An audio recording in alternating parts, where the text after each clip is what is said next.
Hi everyone, my name is Vincent and I'm the head of Transaction Banking and Payment Solutions with AMTD Digital.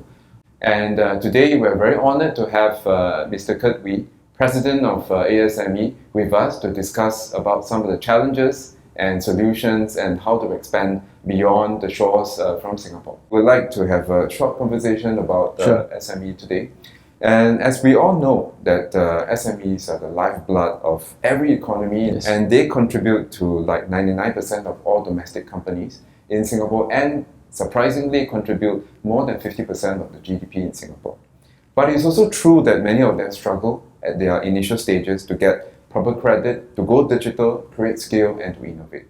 So my question today for you, Kurt, is that how has COVID affected the SME business in Singapore? And do they face more challenges, or are some of them actually reaping some of the benefits as a result of COVID? Well, we're about 18 months into COVID, 19 months into COVID, 198 million people infected, $4.2 million deaths, right, globally. And the world have really moved in survival mode. Consumer behavior changed, lifestyle behavior changed, and this has an impact on how businesses operate.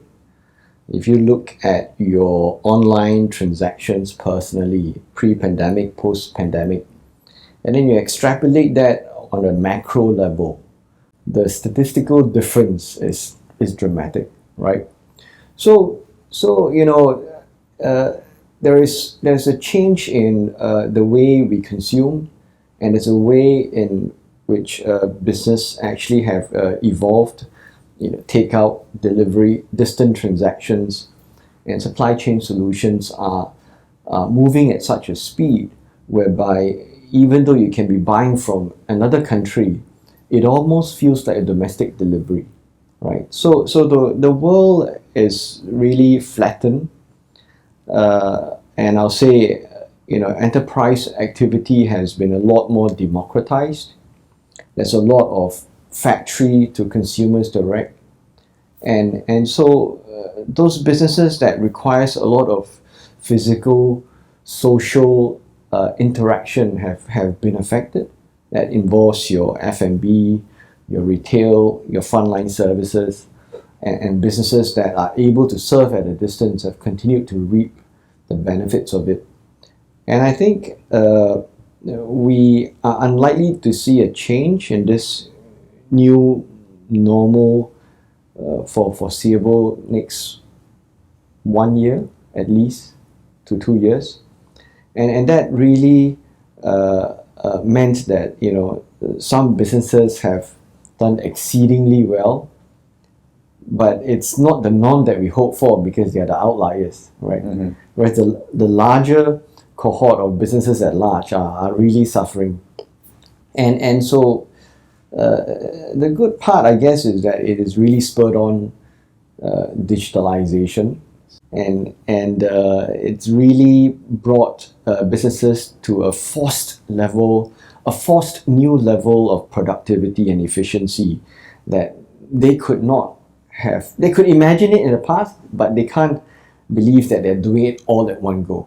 Right, so that's really what we're experiencing, and it's difficult for a lot of traditional businesses who do not have an inkling on integrating digital efficiency into their businesses. They can't pivot, and as a result, there has been some businesses that have been rationalized, and some businesses just.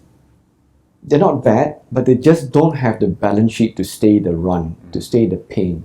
Sounds like the businesses that are already digital or on the cusp of being digitalization seems to be the ones that are reaping the benefits of of COVID amidst this doom and gloom. Is that so being digitalized in some aspects is actually nowadays is not enough. Okay. You actually need to go beyond the superficial selling and transacting online.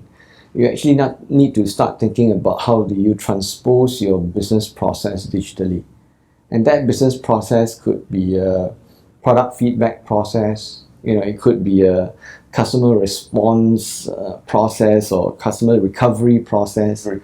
So what you're saying is not just payments, not just logistics, even the customer delivery, the resolution of customer disputes and customer service has to go digital in that. And all these have to be interoperable and linked to your backend as well. Yes. Yeah.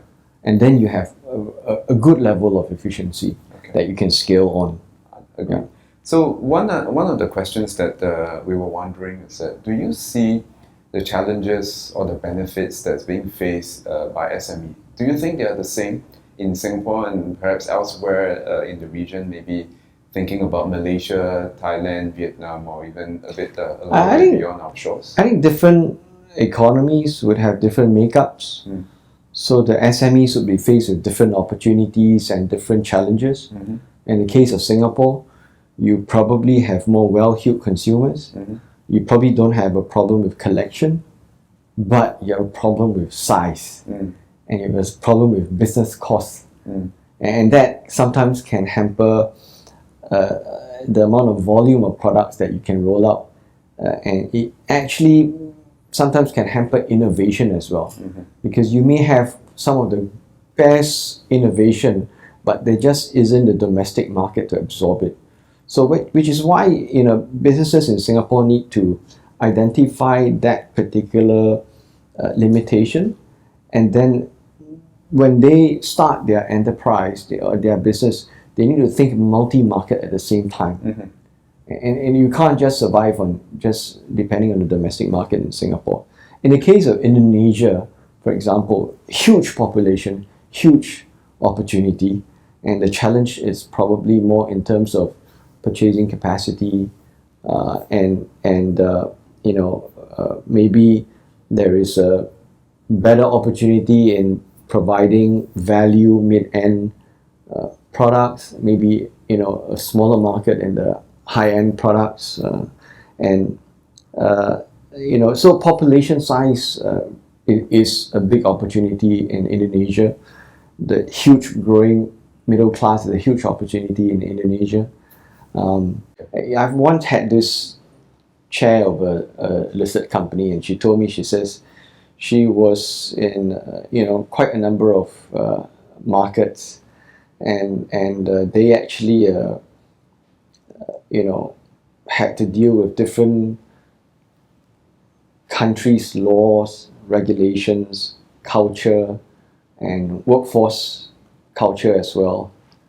And they then expanded into China, and they realized that when they got one formula right within a province in China, they could then very quickly duplicate that in a very similar system within the rest of China. And that really allowed them to scale. So choice of market actually can impact your growth, impact your size, and sometimes you choose the wrong market, it may even hamper your development. Yeah. So going back to the discussion about transactions and digital payment and stuff like that, so we just want to sit on that point a little bit more. I think Singapore has been the government has been championing for going cashless for, I would say, a long time. Based on my research, I think the cashless campaign actually started way back in 1985. And it was one of those initiatives that the government has been pushing. But I think what happened in Singapore is that we have a very reliable cash system. We have loads of ATM everywhere, and it's pretty safe to carry cash as well. So to that end, I think we are now a little bit behind some of the more developed countries such as Sweden, Canada, France, UK, or even China. So what do you think are the challenges that's preventing SMEs from going cashless? And what more do you think can be done, especially in this particular area? Well, I think, to be fair, I think a lot have gone a lot more cashless, right? And I think to some extent it is a process of evolution that the ecosystem need to take its form. Some economies like China had the benefit of skipping one or two generations of a development, and they went straight to cashless very, very quickly, and mobile cashless even, right? Japan, in fact, was probably quite an early starter in that regard as well, even before China.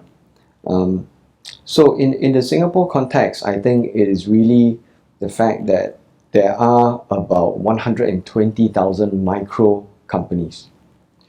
A lot of these micro companies are staffed with only a handful of individuals, and they may not be sufficiently equipped with the best means of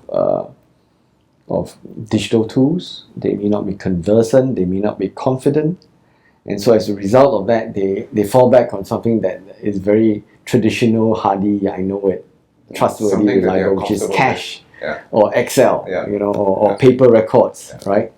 So I think it's a matter of really delivering good solutions and getting the ecosystem to be trained in that, and then utilizing it itself, and then showing them the benefits of digitalization, that once they have actually digitalized, they actually essentially have an efficient modular business unit. And with that, actually they can scale their business itself. They can scale their business. I'll give you an example of, for example, Old Chang Kee. Right? Old Chang Kee is a curry puff stall. Started one of my favorite snacks. Started with one particular hawker stall, right, in a Siligi, Siligi, right, and open a few more, and they modularize each unit to have a high level of efficiency in terms of square footage, the equipment, the movement room that they need, identifying the kind of traffic flow, and so determining the kind of location that they want to be located in. And in the context of one unit making X dollars, 20 making 20 times X, 80 making 80 times X, and that's scale, right? So I always tell entrepreneurs not to think of business just in terms of technology, just in terms of I got to be in a sexy tech space, or I got to be in whichever space. Actually, it's about solving a problem, delivering a value, and if you can do that well and have happy consumers, then you're then able to generate enterprise value, where the market will judge you on the price and give you a valuation.